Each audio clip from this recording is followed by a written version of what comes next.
আল্লাহ তাআলা পারেন না এমন কোনো বিষয় নেই। আল্লাহ চাইলে সবকিছুই সম্ভব। তবে আল্লাহ তাআলার সাধারণ নিয়মের ব্যতিক্রম এটা। আল্লাহ তাআলা ব্যতিক্রম করেন অনেক সময়, কিন্তু সাধারণ নিয়মের খেলাফ এটি, যে যা হয়েছে সেটাকে আল্লাহ উল্টায় দিবেন। আল্লাহ চাইলে অনেক কিছুই পারেন এবং আল্লাহ করেনও মাঝে মধ্যে।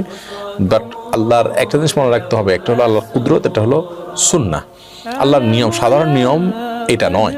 তবে কুদরত মানে আল্লাহর পরীক্ষা, আল্লাহর শক্তি, আল্লাহর সামর্থ্যের কথা যদি বলেন, তাহলে আল্লাহ তাআলা এটা পারেন। এবং শক্তি সামর্থ্যের বিষয়টি আল্লাহ তাআলা মাঝে মধ্যে জাহির করেন, কুদরত মাঝে মধ্যে আল্লাহ জাহির করেন।